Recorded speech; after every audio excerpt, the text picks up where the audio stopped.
الحمد لله رب العالمين والصلاة والسلام على سيد الأنبياء والمرسلين وعلى آله وأصحابه أجمعين.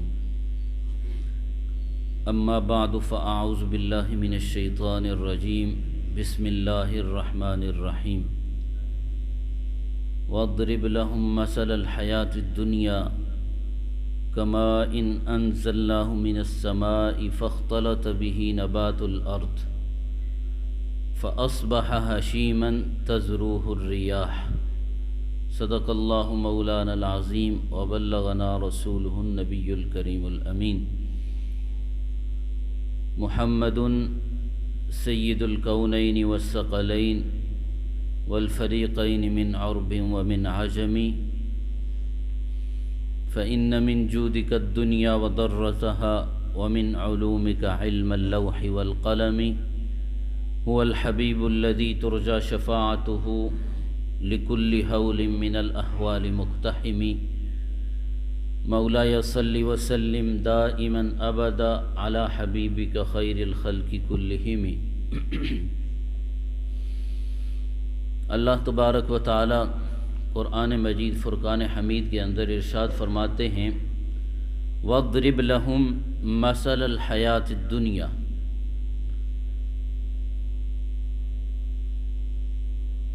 دنیا کی زندگی کی مثال ان کے سامنے بیان کریں. نبی اکرم نور مجسم صلی اللہ علیہ وآلہ وسلم کو اللہ رب العزت نے فرمایا کہ لوگوں کے سامنے دنیا کی زندگی کی مثال بیان کریں. فرمایا کماء انزلناہ من السماء. دنیا کی زندگی کی مثال اس پانی کی مانند ہے جس کو ہم نے آسمان سے اتارا ہے. فاختلط بہ نبات الارض. اس پانی کے سبب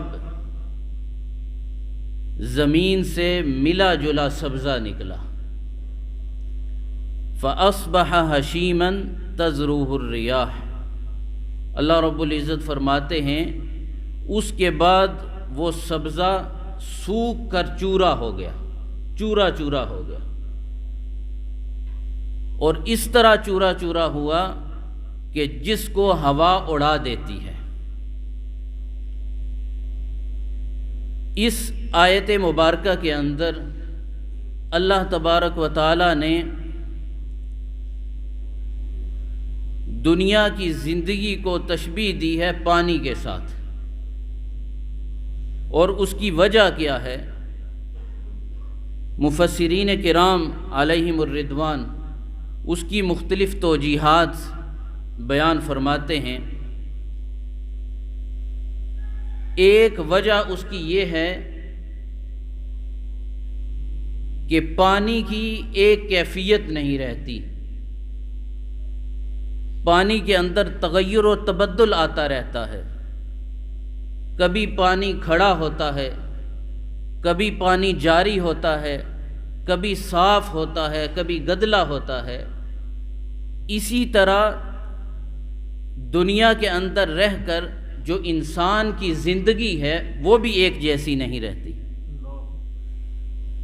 کبھی وہ بچہ ہوتا ہے، کبھی جوان ہوتا ہے، کبھی بوڑھا ہو جاتا ہے، کبھی خوش ہوتا ہے، کبھی غمگین ہوتا ہے.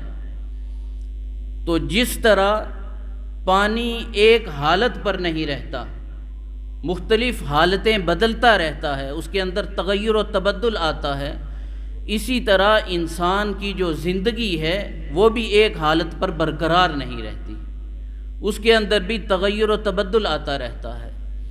اس لیے مفسرین کرام فرماتے ہیں کہ اللہ رب العزت نے دنیا کی زندگی کو اس کی مثال بیان فرمائی ہے پانی کے ساتھ. ایک اس کی توجیہ مفسرین کرام نے یہ بیان فرمائی. دوسری توجیہ یہ ہے کہ جب بندہ پانی کے اندر داخل ہوتا ہے تو یہ نہیں ہو سکتا کہ بھیگے بغیر وہ واپس آ جائے۔ پانی کے اندر داخل ہونے کے بعد اس کو بھیگنا پڑتا ہے، بھیگ جاتا ہے پانی کے اندر جا کر۔ اسی طرح یہ نہیں ہو سکتا کہ بندہ دنیا کے اندر آئے اور دنیا کے جو فتنے ہیں، فساد ہیں، ان سے محفوظ رہ سکے۔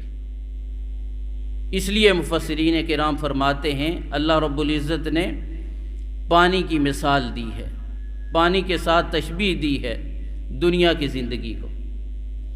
ایک اس کی توجیہ یہ ہے کہ جب پانی باغات کو دیا جائے اور کھیتوں کو دیا جائے، بقدر ضرورت ہو تو وہ ان کے لیے نفع اور فائدے کا باعث ہوگا، اور اگر ضرورت سے زیادہ ہو تو ان کے لیے تباہی اور بربادی کا سبب ہوگا، جس کا مشاہدہ ہم سیلاب کی صورت کے اندر کرتے ہیں۔ تو اسی طرح مفسرین کرام فرماتے ہیں کہ دنیا کے اندر رہ کر جو انسان دنیا سے بقدر ضرورت اپنا حصہ وصول کرے گا، اپنا حصہ لے گا، تو وہ دنیا اس کے لیے نفع اور فائدے کا باعث بنے گی، اور جو ضرورت سے زیادہ حصہ وصول کرے گا تو وہی دنیا اس کے لیے تباہی اور بربادی کا سبب ہوگی۔ تو مفسرین کرام رضوان اللہ علیہم اجمعین نے اس کی مختلف توجیحات بیان فرمائی ہیں کہ اللہ رب العزت نے دنیا کی زندگی کے لیے پانی کو کیوں بیان فرمایا ہے، پانی کی تشبیہ کیوں بیان کی ہے۔ حضرت سیدنا عبداللہ بن عمر بن العاص رضی اللہ تعالی عنہما آپ فرماتے ہیں نبی اکرم نور مجسم سید دو عالم صلی اللہ علیہ وآلہ وسلم نے ارشاد فرمایا کہ جو شخص اسلام لے آیا، اسلام لانے کے بعد اس نے بقدر ضرورت، بقدر کفاف دنیا سے اپنا حصہ لیا، اس کو رزق عطا کیا گیا، پھر اس کے بعد وہ اس پر قانع ہو گیا، اللہ رب العزت نے اس کو یہ توفیق بھی عطا فرمائی کہ اس نے اس رزق پر قناعت اختیار کی، تو حضور علیہ الصلوۃ والسلام نے فرمایا وہ شخص دنیا میں کامیاب ہو گیا، وہ شخص کامیاب و کامران ہو گیا۔ اگر دنیا کے اندر بندہ اس قدر مگن ہو جائے کہ ہر ساتھ اور ہر لحظہ اس کا اس طرح گزرتا ہو کہ وہ مال و دولت کے پیچھے بھاگتا ہے، تو اس انسان کے لیے اللہ رب العزت نے وعید بیان فرمائی ہے۔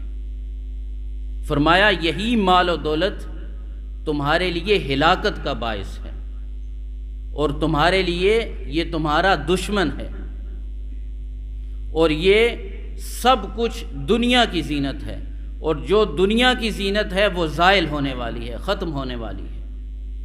فرمایا المال والبنون زینت الحیات الدنیا، یہ جو تمہارا مال ہے، مال و دولت ہے، اور تمہارے بیٹے ہیں، یہ سب کے سب یہ دنیا کی زینت ہے۔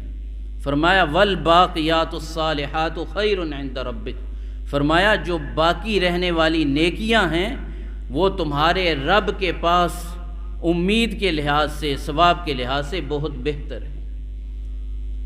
تو مفسرین کرام فرماتے ہیں کہ وہ مال اور وہ اولاد جو تمہیں راہ حق سے غافل کر دے، تمہیں شریعت سے دور کر دے، اسلام سے دور کر دے، وہ تمہارے لیے ہلاکت کا باعث ہے۔ ایک مقام پہ فرمایا یا ایھا الذین آمنوا ان من ازواجکم و اولادکم عدوا لکم، کہ اے ایمان والو تمہاری بعض بیویاں اور تمہارے بعض بیٹے یہ تمہارے لیے تمہارے دشمن ہیں۔ اس لیے انسان کو چاہیے، مسلمان کو چاہیے کہ دنیا کے اندر رہ کر اسلام سے کبھی بھی غافل نہ ہو، شریعت سے کبھی بھی روگردانی نہ کرے، اور جن چیزوں کے پیچھے رہ کر وہ شریعت سے منہ موڑتا ہے اور شریعت سے غافل ہو جاتا ہے، اسلام سے غافل ہو جاتا ہے، وہ ساری چیزیں اس دنیا کے اندر رہ جانی، وہ ساری چیزیں زائل ہو جانے والی۔ حضرت سیدنا علی مرتضیٰ رضی اللہ تعالی عنہ الباقیات الصالحات اس کے متعلق فرماتے ہیں کہ یہ کلمات بھی ہیں، لا الہ الا اللہ، الحمد للہ، اللہ اکبر، لا قوت الا باللہ۔ آپ فرماتے ہیں یہ کلمات الباقیات الصالحات کے زمرے میں آتے ہیں۔ اور اسی طرح حضرت سیدنا حسن بصری رحمۃ اللہ تعالی علیہ آپ بار بار ان کلمات کو دہراتے تھے، سبحان اللہ، الحمد للہ، لا الہ الا اللہ، اللہ اکبر۔ اللہ رب العزت ہمیں سمجھنے کی، عمل کرنے کی توفیق عطا فرمائے۔ اللہ رب العزت ہمارا حامی و ناصر ہو، وما علینا الا